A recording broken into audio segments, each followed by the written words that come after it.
Netravati link canal ಕಾಮಗಾರಿ ವಿವಾದ ವಿಚಾರವಾಗಿ ಇವತ್ತು ಡಿಸಿಎಂ ಡಿಕೆ ಶಿವಕುಮಾರ್ ನೇತೃತ್ವದಲ್ಲಿ ಸಭೆ ನಡೆಸಲಾಯಿತು. ವಿಧಾನಸೌಧದ ಸಮ್ಮೇಳನ ಸಭಾಂಗಣದಲ್ಲಿ ನಡೆದ ಸಭೆಯಲ್ಲಿ ತುಮಕೂರು ಭಾಗದ ಜನಪ್ರತಿನಿಧಿಗಳು ಭಾಗಿಯಾಗಿದ್ದರು. ಸಭೆಯಲ್ಲಿ ಶಾಸಕರ ನಡುವೆ ವಾಗ್ವಾದ ನಡೆದಿದೆ.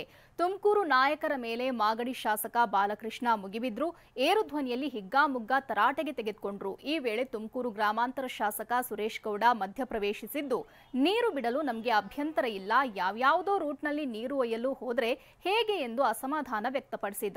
ಇನ್ನು ಸಭೆ ಬಳಿಕ ಮಾತನಾಡಿದ ಕೇಂದ್ರ ಸಚಿವ ಸೋಮಣ್ಣ, ತಾಂತ್ರಿಕವಾಗಿ ಏನು ಸಮಸ್ಯೆ ಇದೆ ಅದನ್ನ ಹೇಳಿದ್ದೀನಿ, ಡಿಸಿಎಂ ಮತ್ತೆ ಸ್ಥಳಕ್ಕೆ ಭೇಟಿ ನೀಡೋದಾಗಿ ಹೇಳಿದ್ದಾರೆ ಅಂತ ಹೇಳಿದ್ರು. ಲಿಂಕ್ ಕ್ಯಾನಲ್ಲು ಸನ್ಮಾನ್ಯ ಡಿಕೆ ಶಿವಕುಮಾರ್ ಅವರು ಎಲ್ಲರಿಗೂ ಕೂಡ ಅವಕಾಶ ಕೊಟ್ಟು ಪ್ರತಿಯೊಬ್ಬರು ಕೂಡ ಅವರ ಭಾವನೆಗಳನ್ನು ವ್ಯಕ್ತಪಡಿಸೋದಕ್ಕೆ ಸಾಕಷ್ಟು ಸಮಯವನ್ನು ನೀಡಿದ್ರು. ಎಲ್ಲರೂ ಕೂಡ ಒಬ್ಬೊಬ್ಬರು ಅಭಿಪ್ರಾಯ ಕೊಡುವಾಗ ನಾನು ಭಾರತ ಸರ್ಕಾರದ ಒಬ್ಬ ಮಂತ್ರಿಯಾಗಿ ತುಮಕೂರಿನ ಲೋಕಸಭಾ ಸದಸ್ಯನಾಗಿ ಕೆಲವು ತಾಂತ್ರಿಕವಾದ ಅನಾನುಕೂಲಗಳೇನಿದೆ, ಏನು ತುಮಕೂರಿನವ್ರು ಇವತ್ತು ಕುಣಿಗಲ್ನವ್ರು ಏನು ಅನುಭವಿಸ್ತಾ ಇದ್ದಾರೆ, ಅದು ನಾಳೆ ತುಮಕೂರಿಗೂ ಆಗಬಾರ್ದು, ಗುಬ್ಬಿಗೂ ಆಗಬಾರ್ದು.